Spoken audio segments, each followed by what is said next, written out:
Hello YouTube.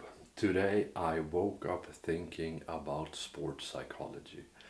I really do love it so much because it is not only complex and fun, but also so useful, and it's really, you can find the depth of psychology, philosophy, and life in sports psychology, which I love.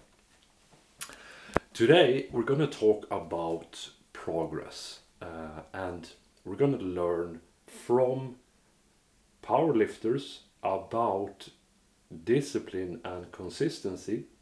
We're going to learn from arm wrestlers when it comes to waves, and we're going to learn from strongman and bodybuilders when it comes to cycles. And no, not that kind of cycles. I know what you're thinking, but it's not that type. So,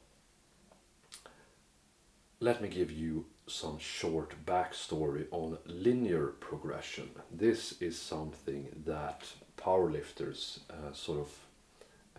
pioneered with basically, the 5x5 method, where you start out with some sort of weight that is very easy. You do it for 5 reps and 5 sets, and then you add like 2.5 kilos every week. And this is a sure and great way to quickly get stronger for a good amount of time. However, obviously you cannot add 2.5 kilos to your squat or your bench press or your deadlift in infinity, because that would be, I don't remember the number in my head, but it's 130 kilos per year, I think, which is not feasible. Maybe, if you have a sick genetics and you start out at a 50 kilo squat, you can get to 180 kilo in the first year. But then you would sort of be able to do 100 kilos from the very beginning, and that would mean you wasted a lot of time in the beginning. When powerlifters came up with this idea, of course, they noticed that after a while you sort of stagnate and you hit a wall. And then they recommend switching to some other program.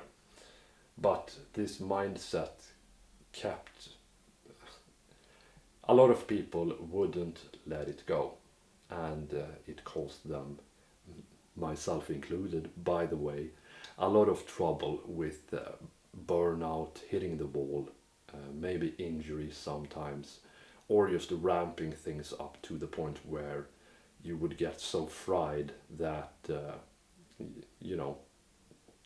just exhaustion, actual burnout. So, arm wrestlers have figured out the wave thing very, very well, because they know how performance output sort of goes up and down. Because when you do arm wrestling, you very quickly understand that doing some sort of super match or tournament will mess you up to the point, or even arm wrestling practice will mess you up to the point that you it's not uncommon for arm wrestlers that arm wrestle once every week to be in a deficit strength wise for 5 or 6 days. So if you look at the wave part, I'm actually going to move this closer. I'm probably not going to be on cam today, because I'm hoping we can just look at the stuff here.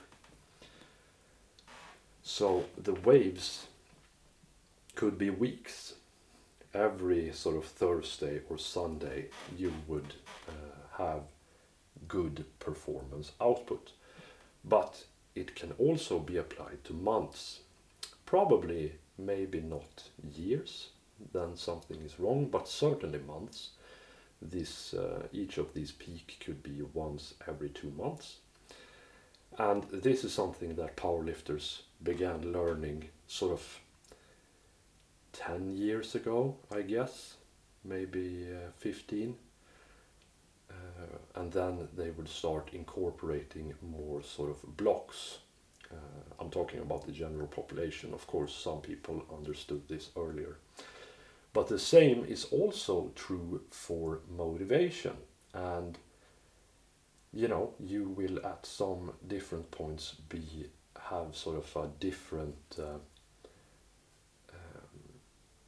amount of interest in whatever it is that you're doing. And a lot of arm wrestlers actually struggle with this because they don't really see the long-term value in consistency like powerlifters do.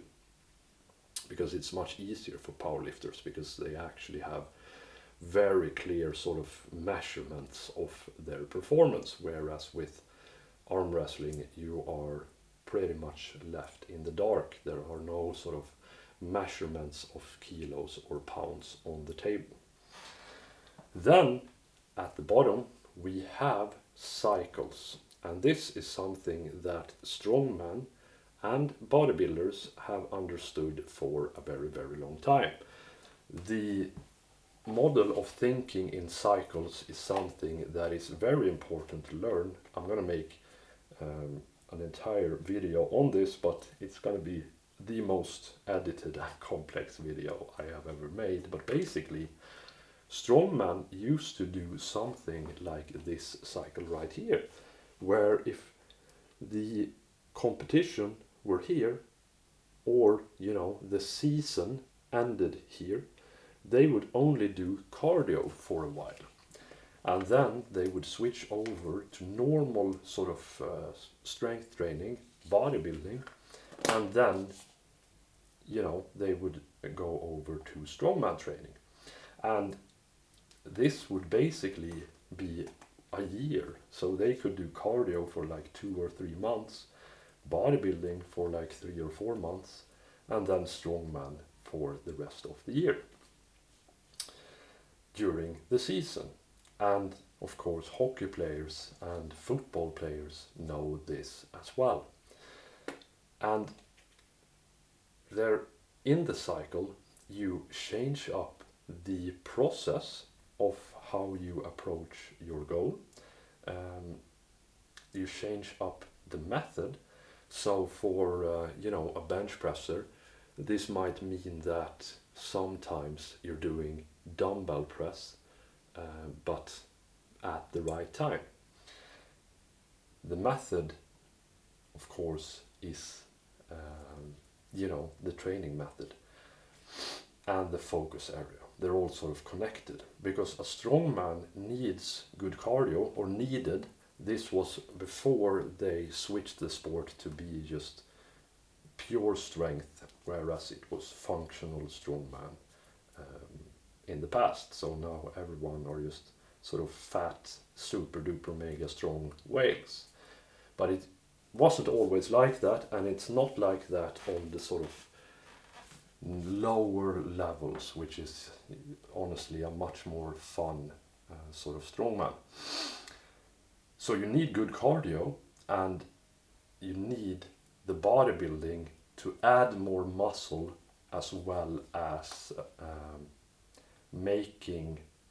building a base for making progress in the strength department. Because if you only do strongman, you're actually not gonna build super duper much sort of muscle based foundation. Strongman, of course, I admire strongman very, very much, and of course they are muscular and extremely strong, but they don't have these sort of what's it called? Thighs, upper legs, like powerlifters do. So doing bodybuilding to sort of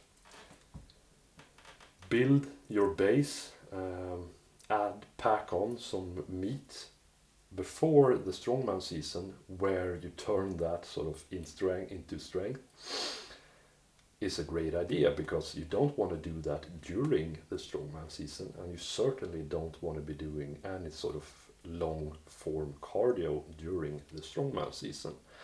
But directly after the strongman season, there is no reason to keep pushing your sort of tip-top strength, because the longer that you do that type of training, you risk becoming sort of brittle. And brittle is another concept that we're going to talk about in a different video. And here's the thing: if you combine consistency, which takes discipline, if you combine waves, which requires patience, and you combine cycles, which requires faith, well, all of these require discipline, patience, and faith. But then you get the progress. And this is what progress looks like in my view. It is obviously not linear, and this sort of crashing wave that a lot of people sort of draw it as, if you think of a stock going, trending upwards but going up and down. This is, in my head, the correct, complete view. So it is trending upwards, and that is because of the consistency, but it is going up and down just like in the wave, and it is cyclical, just like with the cycle.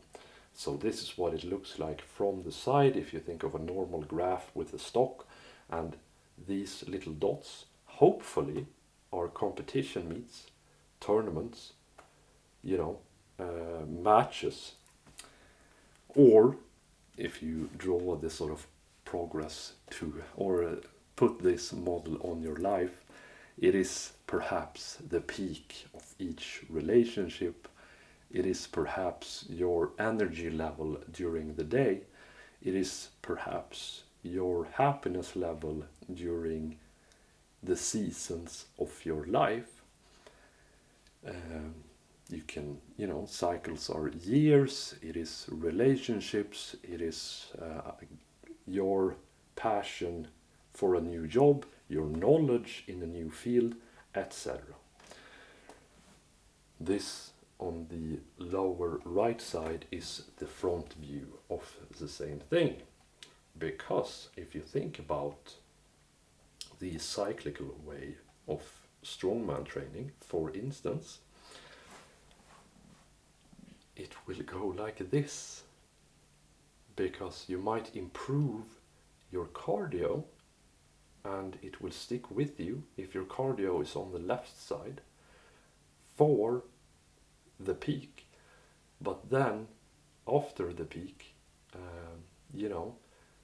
or let's say that this is the bodybuilding part, of course, that fits perfectly, because you have started to build it, but then once you get to the strength part until the sort of peak and you switch to cardio, your bodybuilding part will get worse because you're doing just a lot of cardio.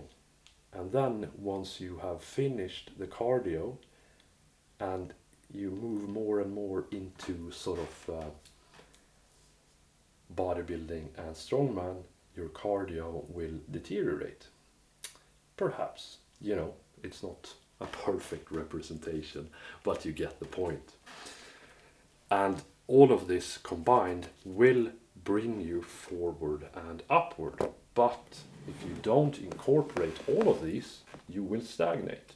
Just like with the linear progression in the powerlifting, if you are overly consistent to the point of being,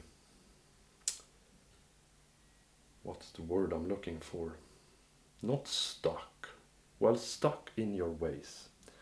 Then you will, and you don't accept the sort of downwards, the valleys, your progress will stagnate. So yeah, this is the perfect model for understanding progression, and shows if you at any of these things haven't sort of understood it, that is the key to making progress either in your sport or in your life. And I really do want to chat to my friend David about this and see what he thinks. I hope that he has time sometime soon, because he is one of the most perfect examples of this sort of way of understanding progress. Have a fantastic day, everyone. I have done 19 of today's 500 push-up challenge, and yeah, we'll see how it goes. Bye.